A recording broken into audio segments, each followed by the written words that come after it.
আর আপনারা ও একটা স্কুল দেখাইমো, কারা কারা এই স্কুলটার নাম চিনেন অবশ্যই কমেন্টে জানাইবা। আর কারা কারা 2010 সালও বা 12 সালও স্কুলটা পড়ালেখা করছেন সবে জানাইবা। আমরা এই স্কুলটা এখন প্রায় পরিত্যক্ত অবস্থায় আছে, পড়াশোনা হয় না। আর আপনার এদিকে পড়াশোনা হয়নি আর স্কুলটা আসেনি আর চিননি অবশ্যই জানাইবা কমেন্ট। আর আমরা কম বেশি প্রায় বাজারের কাছাকাছি পাইছি। আর এই সাইড বেশিরভাগ পড়ছে বাগানে দিয়া, ও যে চা বাগানের লেবাররা কাজ করে তারাও বেশিরভাগ ও সাইডে বসবাস করে। আর এই বাজারটাও তারার উদ্দেশ্য বোয়ানি, তারা সুবিধার্থী বাজার একটা বোয়ানি হয়েছে। সপ্তাহে প্রতি সপ্তাহে বুধবারে ও বাজার একটা বয়। আর এই সাইড তারা মন্দিরও আছে আর সাইডে স্কুলও আছে। ও যে বাগানও কাজ কাম করে, তারা বাচ্চারা পড়ালেখা করে। আর এর সাইটেও বাজারটা দেখতে আসলে খুব বেশি সুন্দর ও ভালো লাগে।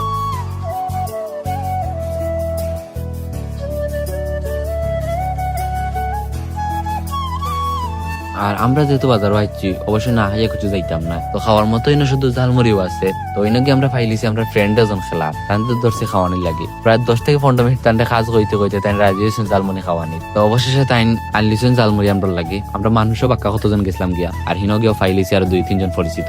সবাই মিলিয়া ঝালমুড়ি পার্টিসিপেট খাইলিছি। আর বাজারে কত সময় ঘোরাফেরা করিয়া আস্তে আস্তে আমরা বাড়ির উদ্দেশ্যে রওনা দিলাইমু। আর আজকে মিনি ব্লগ অতটুকু। আপনারা সবাই ভালো থাকবা, সুস্থ থাকবা, আর অবশ্যই সাপোর্ট করবেন আর সাবস্ক্রাইব করবেন, যাতে এরকম আরো সুন্দর সুন্দর ভিডিও আপনাদের সাথে শেয়ার করতে পারি। ধন্যবাদ সবাই।